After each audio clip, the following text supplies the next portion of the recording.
Sometimes we are able to see how bad things can bring about good things. When I was in high school, there was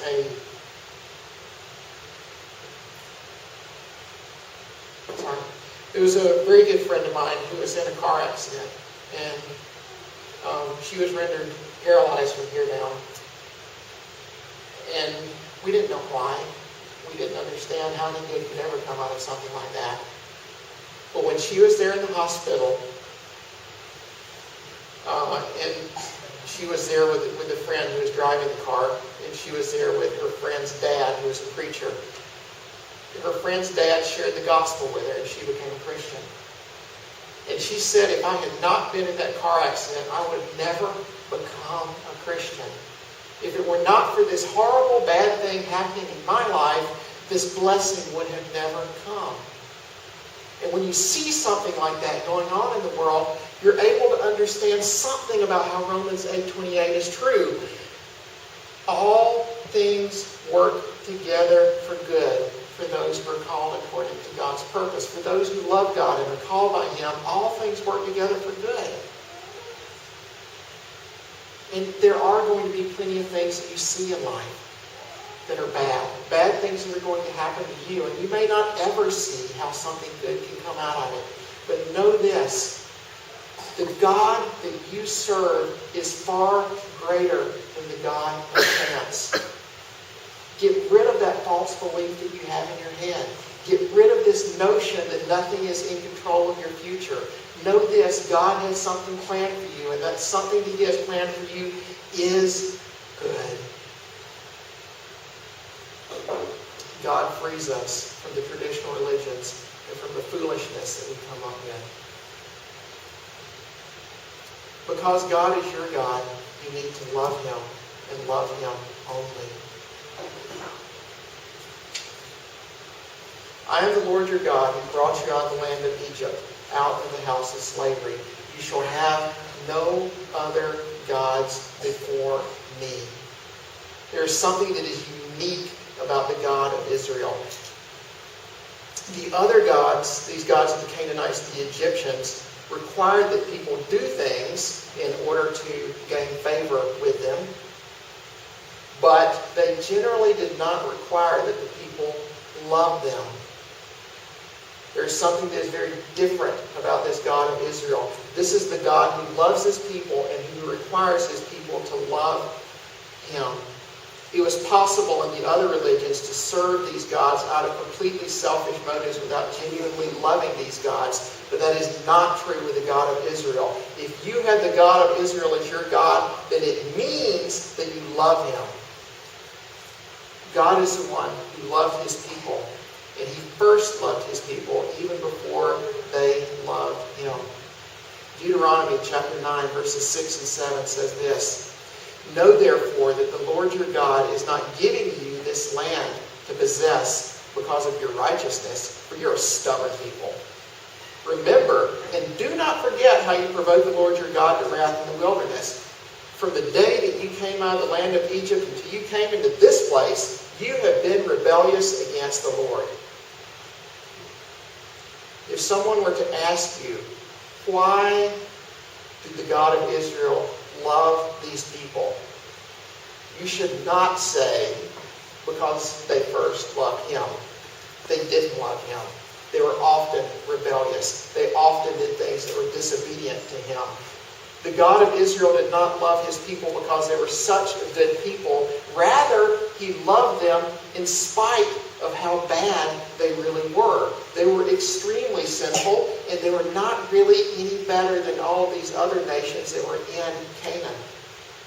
And so there is this great love of God, this love that is so difficult to explain, this love that is so difficult to understand, that existed within God and caused God to bring about the salvation of the people of Israel.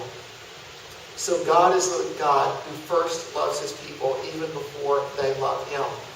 But having understood this love, having come to the point in our lives where we understand that God the Father loved us so much that He sent His Son to die for us, we should respond to that God with the same sort of love.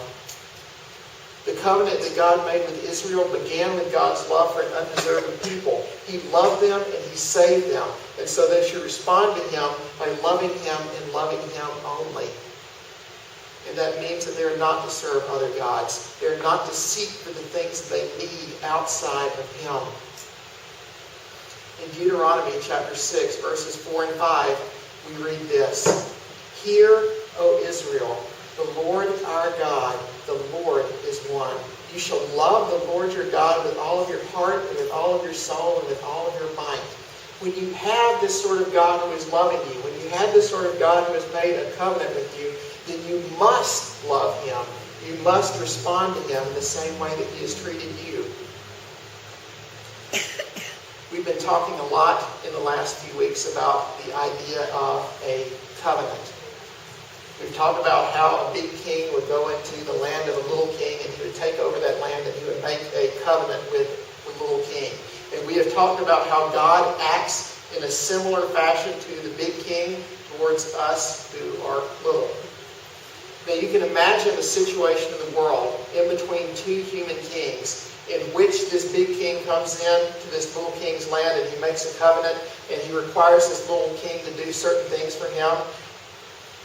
But generally, you wouldn't think of that little king as responding to the big king in love. If your land had just been taken over and you had just had a big tax chunked down on top of your head, would you respond by loving the person who had done all of that to you? No, you wouldn't. But look at this covenant that God makes with His people.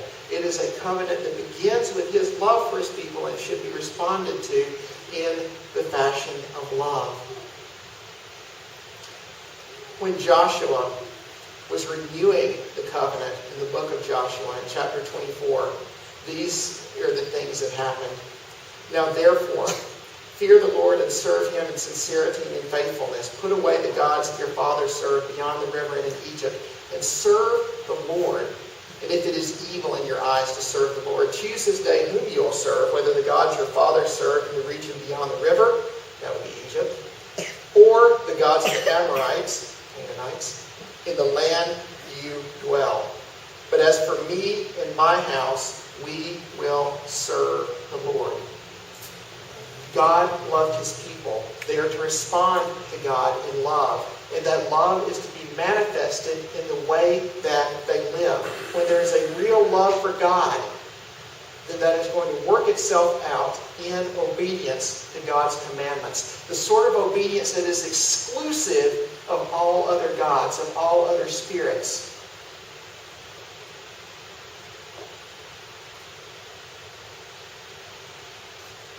It is true that you cannot serve the one God and serve other gods as well. You can't serve God and serve the spirits of the Okinawan traditional religion.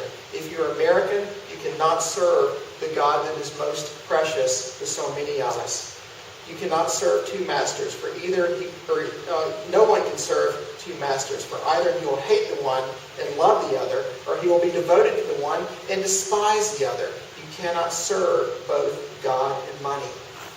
We as Americans, we as Okinawans, we as Filipinos must make a clean break.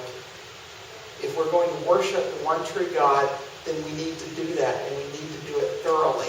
We need to say with Joshua, as for me and my house, we will serve the Lord. But we can't do it halfway. We can't do a little bit of each. That's not possible according to Jesus. God wants us to be devoted and be devoted to Him only. He describes Himself as being a jealous God. Here's an illustration that will help you to understand that. When you were married, when you and your spouse came together there before the preacher, and the preacher was saying all of those things, you committed yourself to that spouse to love that spouse exclusively of all other people. I committed myself to love Mandy and to love her only. She committed herself to love me and love me only. Throughout the entire Old Testament and into the New Testament, you see the relationship between God and His and his people described using